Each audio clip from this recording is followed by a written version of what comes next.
আপনি যেহেতু টাকা পান সেহেতু নেগেটিভ হলেও পজিটিভ বলতে হয়। কিছু কিছু থামেন। ক্ষেত্রে। আপনার আপনি তো মানুষ, তাই না? হ্যাঁ, হ্যাঁ, হ্যাঁ। মানুষ তো? হ্যাঁ, অবশ্যই।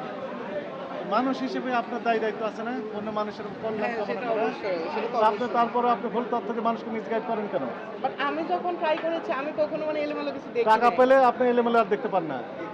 আসলে যখন মানে এটা কি বলবো? মাথা তখন ঠিক থাকে না টাকার কারণে। না সেটা না। রিভিউ তখন ভালো হতে হ্যাঁ, থাকে। আমরা তো ওইভাবে বিস্তারিত ঘেঁটে দেখতে পারি না। আমরা তাহলে যদি চাই পারেন না তাহলে বলেন কেন যেটি ভালো? খাবারের টেস্ট যদি ভালো পাই, বাট বিস্তারিত আসলে ঘাটাঘাটি তো করা হয় না। এখন তো বুঝতে পেরেছেন ভুল হয়েছে। হ্যাঁ, হ্যাঁ, এটা অবশ্যই। ওদের এটা যে এখন তাহলে আপনি যখন এই পজিটিভ রিভিউ দিবেন তখন বিস্তারিত জেনে শুনে তারপরে হ্যাঁ, দিবেন। এক্সাক্টলি। এর আগে দিবেন না। হ্যাঁ, প্রত্যেকটা ফুড ব্লগারই সেটা উচিত। বাট আমাদের মানে জেনারেশনটা এখন কি হয়ে গেছে ফুড ব্লগারদের যেখানে টাকা পায় সেখানেই ভালো রিভিউ দেয়। এখানে তো সমস্যা হ্যাঁ, আপনাদের। এটাই নৈতিক আসলে অবক্ষয় সমস্যা। হয়ে ঘটেছে না? সেটাই আরকি। বাট আমি নীতি আজ নৈতিকতা বলতে পর্যন্ত একটা কোশ্চেন আছে। হ্যাঁ, বাট আজ পর্যন্ত আমি রাব্বানিতে খারাপ কিছু পাই নাই। বাট এই আজকে কি ফার্স্ট টাইম। দেখলেন? আমরা আজকে ফার্স্ট টাইম দেখলাম আজকে। আজকে আপনিও ফার্স্ট ফুড টাইম। ব্লগার? না না না না, না, না। আমি দেখলাম আর কি আমি রাব্বানিতে খাওয়া দাওয়া করি।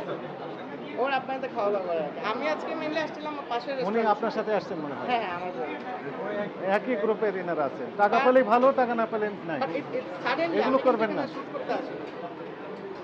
শুধু একটা প্রশ্ন রাখতে চাই, সেটা হলো যে মনে করেন আপনার এই রিভিউ দেখে 10 জন মানুষ খাইতে আসলো, 5 জন মানুষের শারীরিক অসুস্থতা হলো, আপনি যে পেইড ভাবে যেভাবে প্রমোশন করেন সেটা কি তার ক্ষতিপূরণ দিতে পারবেন? তা সেটা তো কখনোই সম্ভব না, এটা অবশ্যই। এটা আসলে ভুল হয়েছে, এটা ঠিক।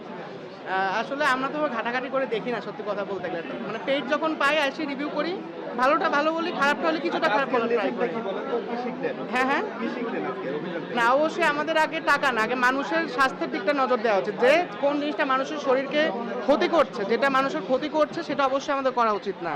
আর যেটা মানুষের স্বাস্থ্যের জন্য ভালো, যেটা অথেন্টিক, সেটা রিভিউ দেওয়া উচিত। টাকা পেলে যে বিক্রি হয়ে যেতে হবে, ইটস নট লাইক দ্যাট। এটা করা উচিত না।